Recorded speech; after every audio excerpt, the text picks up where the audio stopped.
حضرات، آج ماہ مبارک شعبان کی دوسری تاریخ ہے 1433 اور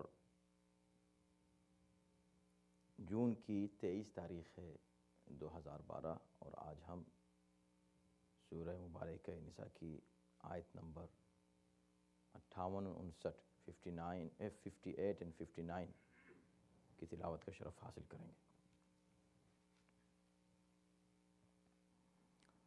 اعوذ باللہ من الشیطان الرجیم، بسم اللہ الرحمن الرحیم، الحمد للہ رب العالمین والصلاة والسلام علی سیدنا ونبینا ومولانا ابی القاسم محمد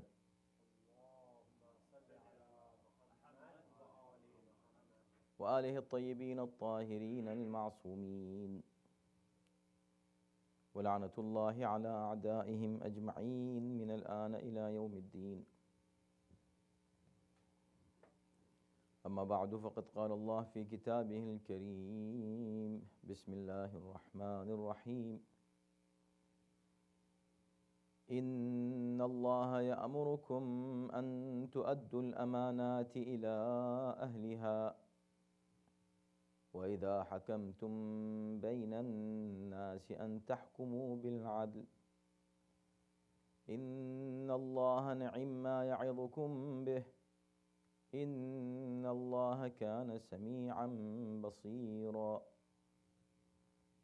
يَا أَيُّهَا الَّذِينَ آمَنُوا أَطِيعُوا اللَّهَ وَأَطِيعُوا الرَّسُولَ وَأُولِي الْأَمْرِ مِنكُمْ فَإِن تَنَازَعْتُمْ فِي شَيْءٍ فَرُدُّوهُ إِلَى اللَّهِ وَالرَّسُولِ إِن كُنتُمْ تُؤْمِنُونَ بِاللَّهِ وَالْيَوْمِ الْآخِرِ ذَلِكَ خَيْرٌ وَأَحْسَنُ تَأْوِيلًا۔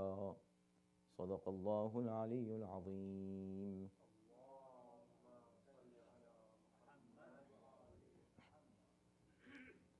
بے شک اللہ تمہیں حکم دیتا ہے کہ امانتیں ان کے حقداروں تک پہنچا دو، اور جب لوگوں کے درمیان فیصلہ کرو تو عدل کے ساتھ فیصلہ کرو، بے شک اللہ تمہیں بہت ہی اچھی بات کی نصیحت کرتا ہے۔ یقیناً اللہ سب کچھ سننے والا اور دیکھنے والا ہے۔ اے ایمان والو، اطاعت کرو اللہ کی اور اطاعت کرو رسول کی اور ان کی جو تم میں صاحبان امر ہیں، اور اگر تمہارے درمیان کسی معاملے میں اختلاف ہو جائے تو اسے اللہ اور رسول کی طرف پلٹا دو، اگر واقعاً تم اللہ اور قیامت پر ایمان رکھتے ہو۔ یہی بات اچھی ہے اور انجام کے لحاظ سے بھی بہتر ہے۔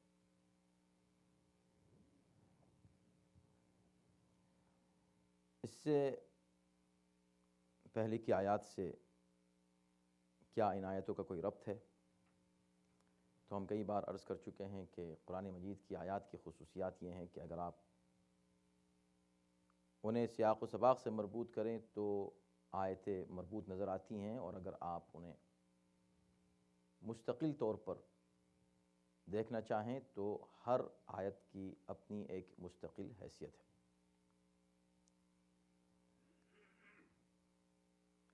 یہ جو دو آیتیں ہم نے آپ کے سامنے پڑھی ہیں، ان میں دو اہم باتوں کا حکم دیا گیا ہے پہلی آیت میں، اور دو باتوں کا حکم دیا گیا ہے اہم دوسری آیت میں۔ تو پہلی آیت میں امانت اور عدل کا ذکر ہے، اور دوسری آیت میں اطاعت اور اطاعت کے تعلق سے کوئی اختلاف ہو جائے تو فیصلہ کس سے کروایا جائے، اس بات کا ذکر ہے۔ تو آیت اس طرح شروع ہوتی ہے، ان اللہ یأمرکم ان تؤدوا الامانات الی اہلها، ان تؤدوا الامانات الی اہلها. اللہ تمہیں حکم دیتا ہے کہ امانتوں کو ان کے حقداروں کو پہنچا دو. تو اس ٹکڑے میں آیت کے امانت کی اہمیت واضح کی گئی ہے اور حکم دیا گیا ہے کہ اللہ تمہیں حکم دیتا ہے. ان اللہ یأمرکم. قابل غور بات یہ ہے کہ اگر صرف اتنا کہا جاتا کہ اے صاحبان ایمان تم امانتوں کو ان کے اہل تک، ان کے حقداروں تک پہنچا دو، تو یہ کہنا یہ خود امر ہے، یہ خود اللہ کا حکم ہے، اور اتنا کہہ دینا کافی تھا مومنین کے لیے کہ وہ اسے حکم خدا مان کر اس پر عمل کریں. لیکن یہاں بات حکم سے شروع نہیں ہو رہی ہے بلکہ یأمرکم سے شروع ہو رہی ہے. خدا تمہیں حکم دیتا ہے.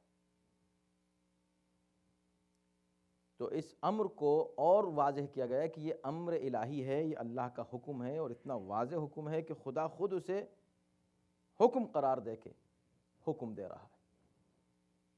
ورنہ صرف سیدھے سیدھے کہا جا سکتا تھا کہ تم امانتوں کو ان کے گھر تک، ان کے گھر والوں تک، یا ان کے اہل تک، ان کے حقداروں تک پہنچا دو. نہیں، اللہ حکم دے رہا ہے. یہ تاکید ہے. یہ صرف اس لیے کہ تاکہ معلوم ہو جائے کہ امانت کا پہنچانا کتنا ضروری ہے. اب یہاں امانت سے کیا مراد ہے تو اس کی کافی تفصیلات بیان کی گئی ہیں. عمومی طور پر امانت ہر حق کا نام ہے جو آپ کے ذمہ ہے. ہر امانت اس سے مراد ہے، کسی قسم کی بھی امانت ہو. مثلا اللہ کے احکام اور اوامر و نواہی، جس بات کا اللہ نے حکم دیا کہ یہ کرو اس کو کرنا، جس بات سے روک دیا اس سے رک جانا، یہ ہے امانت کا پہنچانا. امام محمد باقر علیہ السلام فرماتے ہیں کہ ان الصلاة والزکاة والصوم والحج من الامانہ. نماز، روزہ، زکوٰۃ اور حج یہ امانتوں میں سے ایک امانتیں ہیں. ان میں سے ہر ایک امانت ہے. آپ نماز آپ کو پڑھنی ہے یعنی آپ کو امانت ادا کرنی ہے. حج کرنا ہے یعنی آپ کو امانت پہنچانی ہے. زکوٰۃ دینی ہے یعنی آپ کو امانت ادا کرنی ہے. روزہ رکھنا ہے یعنی آپ کو امانت ادا کرنی ہے. تو احکام شریعت یہ امانتیں ہیں، ان پر عمل کرنا ان امانتوں کا پہنچانا ہے. اس کے علاوہ وہ امانت عمومی طور پر جو ہم سمجھتے ہیں، کسی شے کو آپ کسی کے پاس رکھیں امانت کے طور پر، ڈپازٹ کے طور پر، ٹرسٹ کے طور پر، تو وہ بھی امانت ہے، مگر یہ ایک دوسرے کی امانت ہے. انسان کی انسان کے تعلق سے جو امانتیں ہیں وہ ہیں. پھر خود ہمارے پاس ہمارے اعضاء و جوارح یا جو بھی نعمتیں ہمارے پاس ہیں، یہ سب اللہ کی امانتیں ہیں. ان کا صحیح استعمال اور غلط استعمال سے ان کو بچانا یہ امانت کا پہنچانا. مثلا ہاتھ اللہ نے دیا ہمیں، ہاتھ امانت ہے. ہاتھ کس لیے دیا؟ کہ تاکہ ہم اس سے اچھے کام انجام دیں اور دوسروں کی مدد کریں. لیکن اگر ہم اس سے دوسروں پر ظلم کریں تو یہ امانت میں خیانت ہم کر رہے ہیں. آنکھیں اللہ نے کیوں دیں؟ اس لیے دی کہ تاکہ ہم اس سے فائدہ اٹھائیں اپنی زندگی میں، ہم اس سے اچھی چیزیں دیکھیں. لیکن اگر ہم غلط چیزیں دیکھ رہے ہیں کہ جس کو اللہ نے منع کیا ہے تو یہ آنکھوں کی خیانت ہے. اس لیے قرآن کی وہ آیت ہے کہ یعلم خائنۃ الاعین. اللہ جو ہے وہ آنکھوں کی خیانت سے واقف ہے. تم آنکھوں سے جو خیانت کرتے ہو اللہ اس کو جانتا ہے. کیا مطلب خیانت کرتے ہو؟ یعنی ایسی چیزوں کو دیکھتے ہو کہ جس کا دیکھنا جائز نہیں ہے.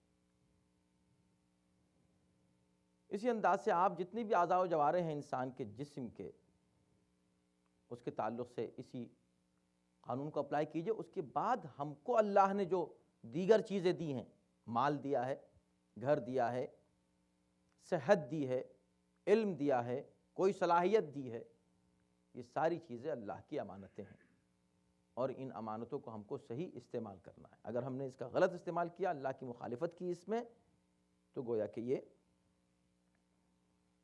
خیانت کی۔ اس کا خلاصہ اس طرح پیش کیا جا سکتا ہے کہ حقوق کی جو 3 قسمیں امام زین العابدین علیہ السلام نے رسالۃ الحقوق میں پیش فرمائی ہیں، بیان فرمائی ہیں، وہ یہی ہیں کہ ایک اللہ کا حق، انسان کا خود اپنے اوپر حق، اور انسان پر دوسروں کا حق۔ تو یہ 3 حقوق اصل میں یہ 3 طرح کی امانتیں ہیں۔ انسان پر اللہ کا حق، جتنے بھی احکام ہیں شریعت کے، ان سب پر عمل کرنا اللہ کا حق ہے ہمارے اوپر، اور یہ حق ادا کرنا یعنی امانت کا ادا کرنا۔ اگر ہم نے یہ حق ادا نہیں کیا تو جس جگہ ہم نے حق ادا نہیں کیا، ہم نے اللہ کے حق کے ساتھ خیانت کی۔ انسان کا حق اپنے اوپر، اس کے بعد پھر امام نے اپنے اوپر انسان کا جو حق ہے، پھر اعضاء و جوارح کے حقوق بیان کیے ہیں، زبان کا حق، کان کا حق، آنکھ کا حق، ہاتھ کا حق، یہ تمام حقوق ہیں، یعنی کہ آپ ان کا صحیح استعمال کریں، نہیں تو گویا کہ زبان کے ساتھ خیانت کی اگر ہم نے غلط زبان کا استعمال کیا، آنکھ کا غلط استعمال، کان کا غلط استعمال وغیرہ وغیرہ۔ اس کے بعد پھر دوسروں کے حقوق، تو رسالۃ الحقوق میں امام نے وہ تمام حقوق بیان کیے ہیں کہ جو دوسروں کے حقوق ہم پر عائد ہوتے ہیں۔ ان تمام حقوق کا ادا کرنا اصل میں امانت کا ادا کرنا ہے۔ اگر ہم نے حقوق ادا نہیں کیے تو ہم نے امانت میں خیانت کی۔ تو بنیادی طور پر امانت کہا جا سکتا ہے کہ پوری شریعت کا نام امانت ہے۔ زندگی میں قدم قدم پر ہمیں امانتیں ادا کرنی ہیں۔ تو اللہ یہ فرما رہا ہے ان اللہ یامرکم، اللہ تمہیں حکم دیتا ہے کہ امانتیں ان کے اہل تک پہنچا دو۔ یہ ہوئی ایک بات، گویا کہ ایک پہلو اس حکم کا۔ اس کا ایک دوسرا پہلو ہے۔ دوسرا پہلو یہ ہے کہ یہ حکم یوں تو عام طور پر ہر مومن کے لیے ہے، اس لیے کہ ان اللہ یامرکم، اللہ تم سب کو حکم دیتا ہے، لیکن خصوصی طور پر یہ حکم جو ہے وہ حکام کے لیے، حاکم وقت جو ہوتے ہیں، یا جن کے پاس کوئی بھی پاور ہے، طاقت ہے، قوت ہے، اختیار ہے، حکومت ہے، انہیں حکم دیا جا رہا ہے کہ تم امانتیں ان کے لوگوں تک پہنچا دو۔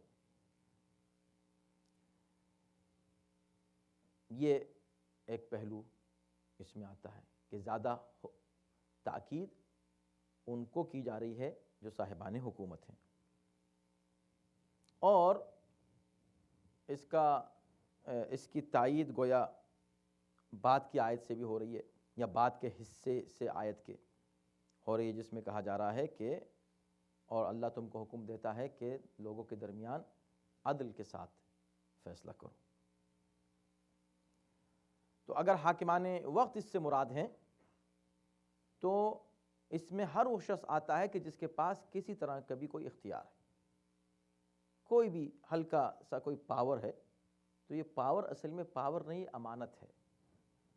جو لوگ خوش ہوتے ہیں کہ ہم مثلا فلاں عہدہ ہم کو مل گیا، کوئی بھی عہدہ اس دنیا میں اگر انسان کو ملتا ہے تو وہ عہدہ امانت ہے۔ اسے یہ سوچنا چاہیے کہ مجھے عہدہ ملا ہے، اسے ہر وقت یہ ڈرنا چاہیے کہ کہیں اس امانت میں خیانت نہ ہو جائے۔ خوش ہونے کی بات نہیں کہ ہم عہدیدار بن گئے، ہم کو فلاں منصب مل گیا۔ اسی وجہ سے وہ لوگ کہ جو کسی ادارے کو، مثلا یہ ادارہ ہے، اس ادارے کی دیکھ ریکھ کرنے والوں کو کیا کہتے ہیں؟ ٹرسٹیز۔ ٹرسٹیز کہاں سے ہے؟ ٹرسٹ سے۔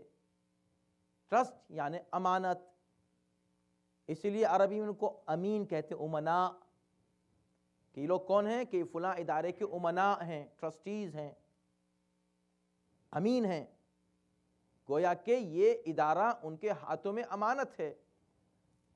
تو اب کوئی مثلاً ٹرسٹی بن گیا، چیئرمین بن گیا، یا کسی ادارے کا کسی بھی ایگزیکٹو بورڈ میں آ گیا، کمیٹی میں آ گیا، اب وہ خوش ہو رہا ہے کہ میرے پاس کچھ چھوٹا موٹا اختیار آ گیا۔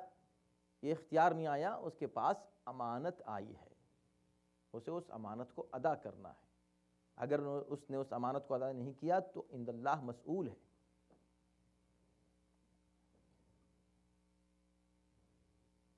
اور اسی وجہ سے وہ حدیث بھی ہے کہ کلکم راعٍ وکلکم مسئول عن رعیتہ، تم میں سے ہر شخص راعی ہے. راعی یعنی ہر شخص ذمہ دار ہے کسی نہ کسی مقام پر، کسی نہ کسی ایریے میں ہر شخص کی ایک ذمہ داری ہے. وَكُلُّكُمْ مَسْئُولٌ، اور تم میں سے ہر شخص سے سوال کیا جائے گا، پوچھا جائے گا. عن رعیتہ، اللہ کی رعیت کے بارے میں. تو یہ اس کا دوسرا پہلو ہوا. اس کا ایک تیسرا پہلو ہے امانت کا، اس کے مفہوم کے اعتبار سے، اور وہ یہ ہے کہ ان اللہ یامرکم ان تؤدوا الامانات الی اہلہا. تو اس کے عمومی مفہوم کیا تھا کہ عام مؤمنین سے خطاب ہے. اس کا خصوصی مفہوم کیا تھا کہ حاکموں سے، صاحبان اختیار اور صاحبان حکومت سے یہ خطاب کیا جا رہا ہے. مزید خاص تر اس کا مفہوم، اخص مفہوم اس کا کیا ہے، جو ائمہ اطہار علیہ السلام سے روایتیں ہم تک پہنچی ہیں اس کے مطابق. مثلا امام محمد باقر علیہ السلام اور امام جعفر صادق علیہ السلام فرماتے ہیں کہ امر اللہ کل واحد من الائمة ان يسلم الامر الى من بعده. اللہ نے ہر امام کو یہ حکم دیا. یہاں پر اس آیت میں ان اللہ یامرکم ان تؤدوا الامانات، اللہ نے ہر امام کو، ہر رہبر کو، ہر معصوم لیڈر کو یہ حکم دیا ہے کہ یہ لیڈرشپ، یہ قیادت اپنے بعد دوسرے قائد تک، دوسرے امام تک اس کو اسی طرح پہنچا دیں جیسے انہوں نے اس سے پہلے حاصل کیا ہے. ایک کے بعد ایک اس امانت کو دوسروں تک پہنچاتے رہیں. تو ایک امام دوسرے امام کے حوالے جب اسرار امامت کرتا ہے تو یعنی امانتیں ہیں کہ جو وہ پہنچا رہا ہے اس تک کہ جو اہل ہے امانت کا. یہ امانت کسی اور کو نہیں دی جا سکتی. اس کا مطلب کیا ہوا کہ اس مفہوم کے اعتبار سے یہاں امانت سے مراد حکومت و ولایت و امامت و قیادت ہے. تو اللہ نے ہر نبی کو یہی حکم دیا. یعنی جب نبی اس دنیا میں آتا ہے تو اللہ کی طرف سے امانتیں لے کر آتا ہے. اللہ کی بات بندوں تک پہنچانا یہ امانت ہے، امانت ہے. اور اللہ کا چونکہ انتخاب ہوتا ہے تو بلا شبہ ہر نبی امین ہوتا ہے،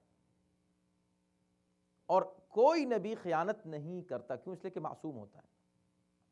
لیکن حکم الہی یہ ہے کہ کوئی نبی اس دنیا سے اس امانت کو دوسرے کے حوالے کیے بغیر نہ جائے.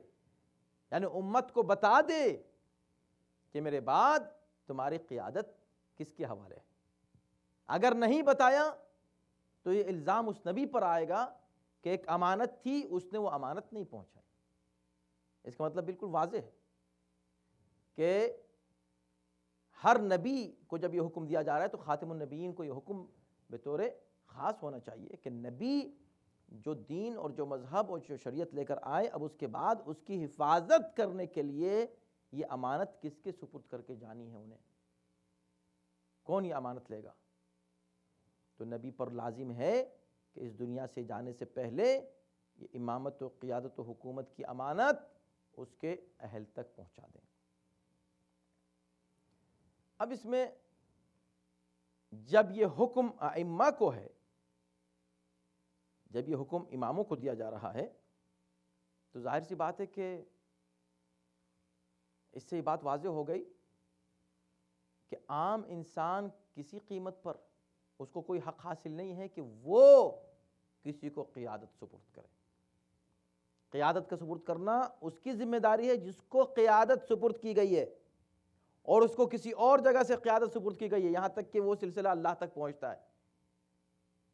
اللہ نے نبی بنایا، نبی نے وسیع بنایا، وسیع نے پھر وسیع بنایا، تسلسل وہاں تک ہے۔ بیچ میں اگر کوئی درمیان میں آ کے کہ نہیں ہم بنا دیتے ہیں، ہم نبی بنائیں گے، ہم قرآن بنائیں گے، ہم ہادی بنائیں گے، ہم امام بنائیں گے، یہ امانت میں خیانت ہے۔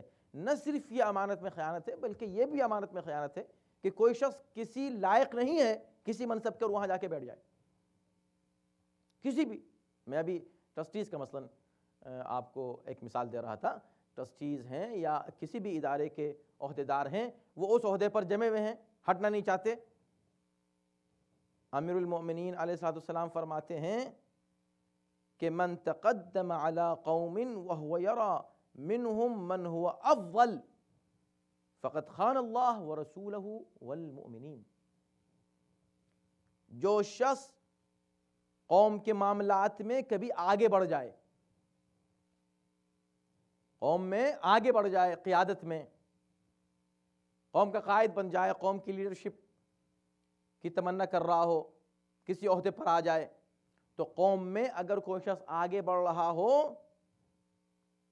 اور وہ یہ بھی دیکھ رہا ہو کہ اسی قوم میں اس سے بہتر اس منصب کے لیے افراد موجود ہیں، تو مولا فرماتے ہیں کہ ایسا شخص جو افضل کے ہوتے ہوئے آگے بڑھ جائے، اس نے اللہ کے ساتھ بھی خیانت کی، رسول اللہ کے ساتھ بھی خیانت کی، اور مومنین کے ساتھ بھی خیانت کی۔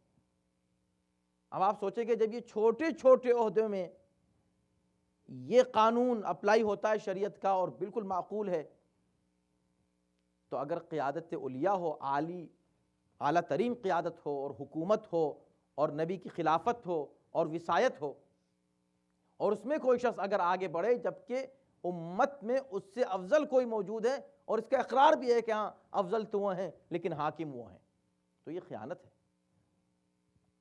یہ سب باتیں مربوط ہیں بعد کی آیت سے، یہ آیت کے تمام حصے ایک دوسرے سے مربوط ہیں۔ اسی انداز سے علم بھی امانت ہے۔ اگر آپ کے پاس کوئی صلاحیت ہے، کوئی آپ کے پاس علم ہے، اسکلز ہیں آپ کے پاس کوئی خاص قسم کی، ان کو اگر آپ صحیح جگہ استعمال نہیں کریں تو یہ خیانت ہے۔ تو بہرکیف یہ کلی طور پر امانت کا مفہوم میں نے آپ کی خدمت میں پیش کیا اور کوشش کی کہ اس کو واضح کیا جائے۔ امانت کے تعلق سے بڑی تاکید کی گئی ہے، اور اس سے پہلے بھی چند آیتوں میں آپ کی خدمت میں امانت کی اہمیت پر زور جو دیا ہے شریعت نے وہ پیش کیا گیا، اور ظاہر سی بات ہے کہ اس بات سے بھی واضح ہوتا ہے کہ پیغمبر اسلام 40 سال تک، حالانکہ وہ پیغمبر تھے اور نبی تھے، مگر اعلان نہیں فرماتے۔ کیوں اعلان نہیں فرماتے؟ اس لیے کہ ابھی دشمن سے اس سے پہلے کہ رسالت کا کلمہ پڑھوائیں، امانت کا کلمہ پڑھوانا ہے، اس بات کا اقرار لینا ہے کہ یہ نبی یا یہ جس کا وہ انکار کر رہے ہیں، انکار تو کر رہے ہیں نبوت کا مگر اقرار کر رہے ہیں امانت کا، اور اقرار کر رہے ہیں صداقت کا، دو چیزوں کا، امانت اور صداقت۔ عام طور پر بھی اگر آپ کسی کو پہچاننا چاہیں تو امام جعفر صادق علیہ السلام کی حدیث ہے، فرماتے کہ لا تنظر الى طول رکوع الرجل وسجودہ فإن ذلك شيء اعتاده فلو تركه استوحش ولكن انظروا الى صدق حدیثه واداء امانته۔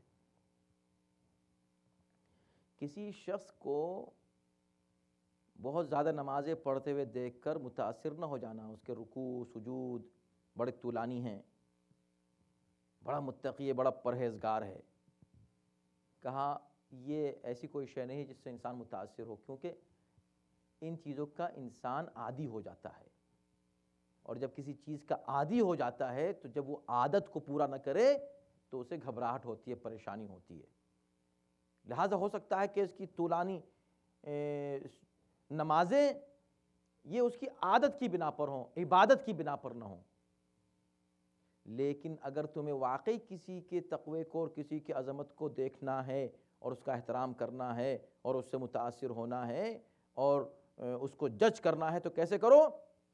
انظروا الی صدق حدیثہ، دو چیزیں دیکھو، ایک تو یہ دیکھو کہ وہ گفتگو میں کتنا سچا ہے، اور یہ دیکھو کہ وہ امانت کے ادا کرنے میں کتنا صحیح ہے، امانت کو ادا کرتا ہے کہ نہیں، خیانت تو نہیں کرتا، تو جھوٹ تو نہیں بولتا نمبر 1، خیانت تو نہیں کرتا نمبر 2، یہ دو چیزیں تم کو دیکھنی ہیں۔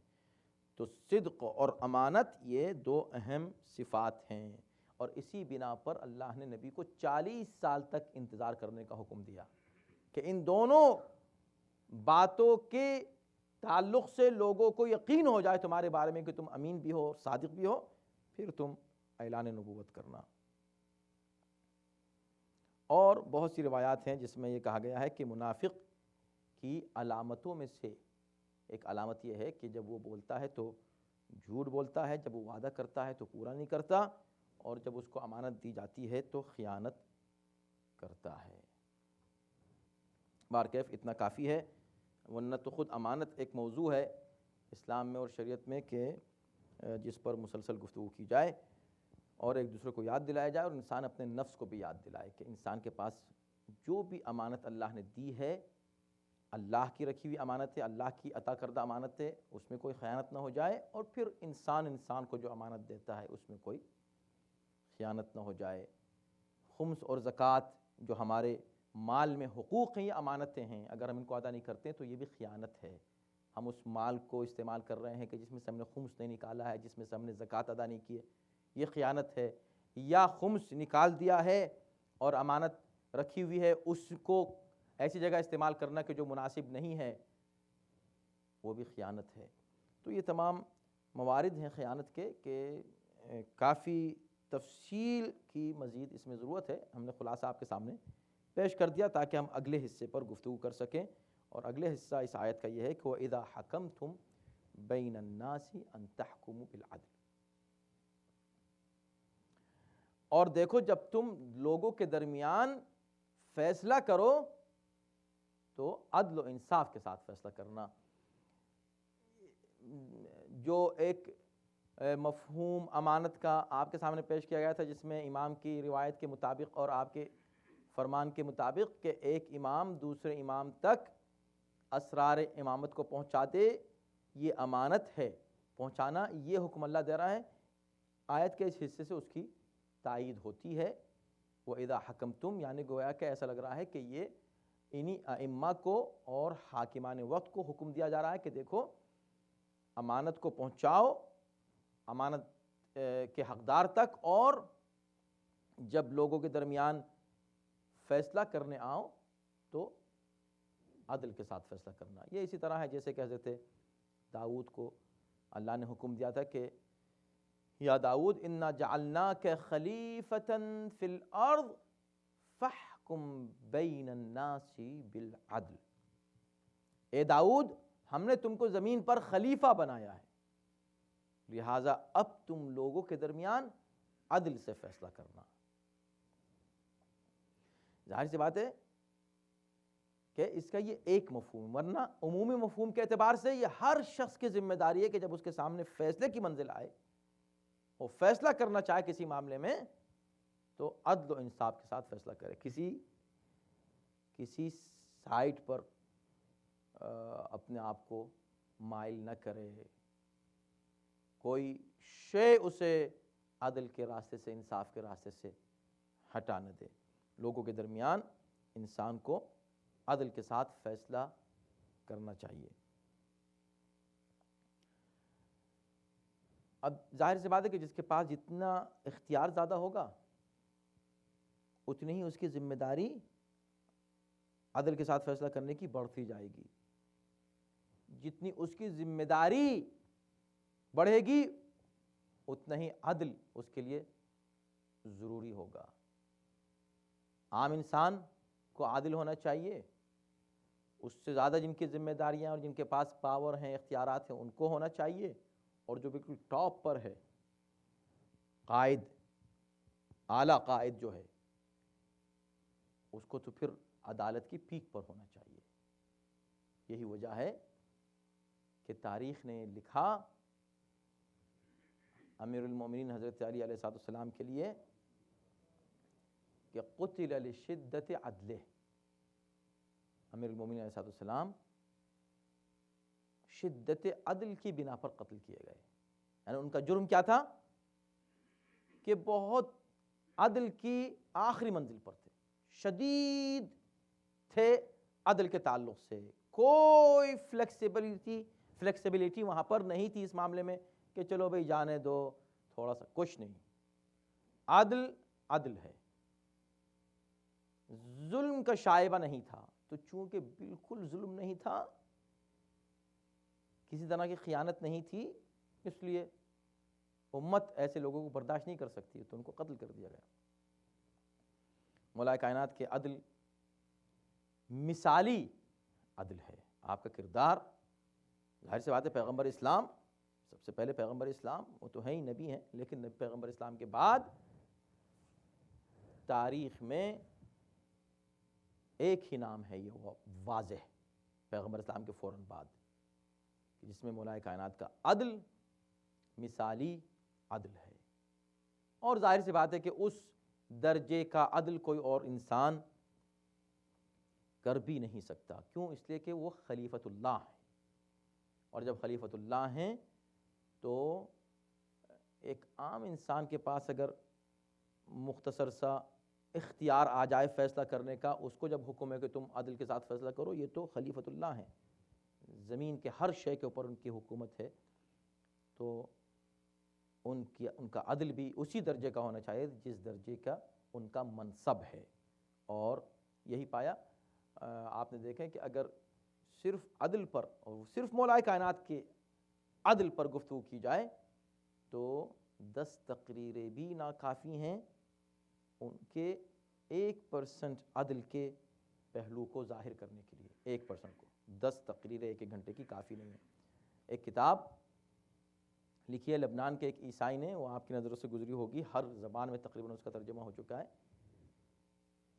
اور اردو میں بھی اس کا ترجمہ ٹرانسلیشن ہو چکا ہے. صدائے یا ندائے عدالت انسانی کے عنوان سے جاق جرداق ایک عیسائی ہیں جنہوں نے مولا کائنات کے عدل پر صرف ایک ضخیم کتاب لکھی کہ کس طرح وہ عادل تھے, ان کے عدل کی منزلیں کیا تھیں. اور انگلش میں بھی اس کا ٹرانسلیشن ہوا ہے, وائس آف ہیومن جسٹس. تو بلا شبہ جسٹس اور ہیومن جسٹس کا اگر ذکر کیا جائے تو ٹاپ پر جو نام آئے گا وہ امیر المومنین حضرت علی بن ابی طالب علیہ السلام کا نام ہوگا. پیغمبر اسلام صلی اللہ علیہ وسلم کی ایک حدیث بیان کی ہے مجمع البیان میں علامہ تبریسی نے, حضرت علی سے خطاب کرتے ہوئے فرمایا کہ سنو یا علی, سوی بین خصمیک فی لحظک و لفظک,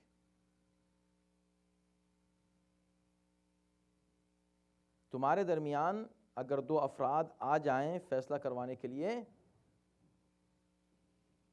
تو ان دونوں کے درمیان, ان دونوں سے تم جب گفتگو کرو یا ان دونوں پر نظر رکھو, یعنی آنکھ اور لفظ دونوں سے, نظر سے اور لفظ سے, ان دونوں کے درمیان عدل قائم رکھنا. ایک بار مولا کائنات کی خلافت کے دور میں, جب کہ آپ نے ظاہری خلافت قبول کی ہوئی تھی, اس دور کی بات ہے کہ آپ کی زرہ ایک یہودی نے چرا لی. امام نے کہا یہ میری زرہ ہے, اس نے کہا نہیں میری زرہ ہے. مولا کائنات کے پاس طاقت تھی, اختیار تھا, حاکم اعلیٰ تھے, خلیفہ وقت ہیں, حاکم اعلیٰ ہیں, امام تو امام تھے, یہ خلیفہ تو خیر ہمیشہ سے تھے, لیکن اب تو ظاہری حکومت بھی اختیار میں, اور ایک شخص کے جو مسلمان بھی نہیں ہے, یہودی ہے, اس نے زرہ لے لی اور کہہ رہی میری ہے. امام اس سے چھین سکتے تھے فوراً کہ بھاگ، میری ہے، تیری مجال کیسے ہوئی کہ تو میری ذرا کو اپنی ذرا کہے. امام نے کہا نہیں ٹھیک ہے، اب تو کہہ رہا میری ہے، میں کہہ رہا ہوں میری ہے، چلو ہم قاضی کے پاس چلتے ہیں. جب قاضی کے پاس گئے، ظاہر سی بات ہے کہ قاضی بھی امام ہی کا معین کرتا ہے، تو امام جا کر اسی طرح کھڑے ہوئے کہ جیسے ایک عام انسان کھڑا ہوتا ہے قاضی کے پاس. وہ گھبرا گیا قاضی، مگر جب حکم اسلامی ہے، شریعت ہے تو شریعت ہے. کہا ٹھیک ہے. اب اس نے جب دونوں سے پوچھا کہ یہ تمہاری دلیل کیا ہے اور تمہارا ثبوت کیا ہے، تو اس نے خطاب کرتے ہوئے امیر المومنین کو یا ابا الحسن کہہ کے خطاب کیا، اور اس یہودی کا نام لے کر خطاب کیا. امام نے فوراً یہاں ٹوک دیا، کہا تم نے یہ کام آج صحیح نہیں کیا، اس لیے کہ عام طور پر اس وقت کنیت سے خطاب احترام کی بنا پر کیا جاتا تھا. جس کا بہت زیادہ احترام ہو اس کا نام نہیں، اس کی کنیت کے ذریعے سے اس کو مخاطب کرتے تھے، اور عام انسان کو اس کے نام کے ذریعے سے. تو کہا جب تم نے خطاب ہی میں یہاں پر فیصلہ صحیح نہیں کیا، عدل نہیں کیا، تو تم فیصلے میں عدل کیسے کرو گے؟ اس وقت میں تمہارے سامنے یہ انتہا ہے امیر المومنین علیہ السلام کے عدل کی اور تعلیم عدل کی، کہ امام نے کہا کہ نہیں، تم اس وقت یا تو اس کو بھی کنیت سے پکارو یا مجھ کو بھی تم نام سے پکارو. اس لیے اس وقت کہ میں خصم بن کر آیا ہوں، اس کا ایک فیصلہ لے کر میں عدالت میں آیا ہوں خود، تاکہ لوگوں کو بتائیں.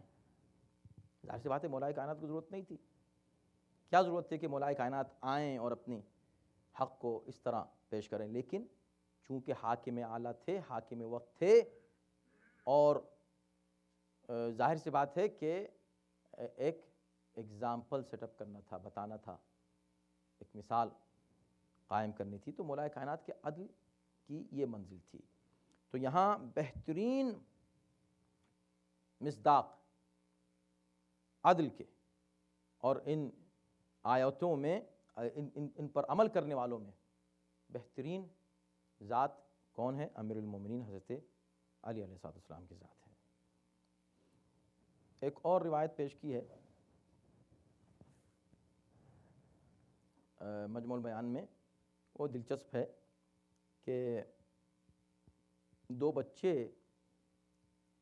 تختی کے اوپر کچھ لکھ کر امام حسن علیہ السلام کے پاس آئے، ان کے سامنے رکھ کے کہا کہ آپ یہ بتائیے کہ ان دونوں میں کس کی رائٹنگ، کس کا خط اچھا ہے. مولائے کائنات نے دیکھ لیا. یہ سب چیزیں تعلیم کے لیے ہوتی ہیں. نہ امام حسن کو ضرورت ہے کہ کوئی ان کو بتائے، نہ حضرت علی کو ضرورت ہے کہ وہ اس انداز سے آ کر قاضی کو بتائیں کہ تم میرا نام لو، کنیت نہ لو. اس کی ضرورت نہیں ہے، یہ تو صرف تعلیم کے لیے، ہماری تعلیم کے لیے. ورنہ احترام امام اس سے کہیں بلندتر ہے کہ کوئی ان کا صرف کنیت سے بھی نام لے. لیکن یہ سب تعلیم کے لیے. تو چنانچہ امام علی علیہ السلام نے امام حسن کو خطاب کیا.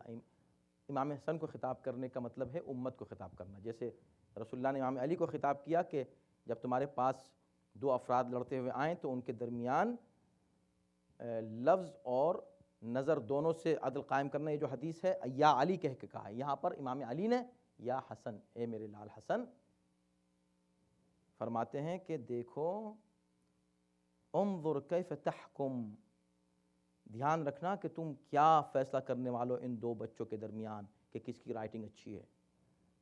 معمولی سا فیصلہ ہے، معمولی سی بات ہے. کہا کہ بھی تمہاری رائٹنگ اچھی ہے، تمہاری اتنی اچھی نہیں ہے، یہ ایک فیصلہ کرنا ہے. کہا اس فیصلے میں بھی ذرا غور کرو، فَإِنَّ هَذَا حُكْمٌ، اس لیے کہ یہ فیصلہ ہے، یہ ایک فیصلہ ہے، اور اللہ تم سے واللہ سائلک عنہ یوم القیامہ، اللہ قیامت کے دن تم سے اس فیصلے کے بارے میں پوچھنے والا ہے. اب ہماری زندگی میں ایسے کتنے فیصلے آتے ہیں، کتنے معاملات ایسے آتے ہیں، بلکہ بہت سے فیصلے تو بغیر سنے لوگ کر دیتے ہیں. دوسروں کے معاملات سنے، اچھا یہ ہو گیا، وہ ہو گیا، وہ غلطی پر تھا یا وہ صحیح تھا. نہ اس کی سنی نہ اس کی سنی، دوسروں سے سن کے خود فیصلہ کر لیا، اللہ تم سے قیامت میں پوچھ لے گا۔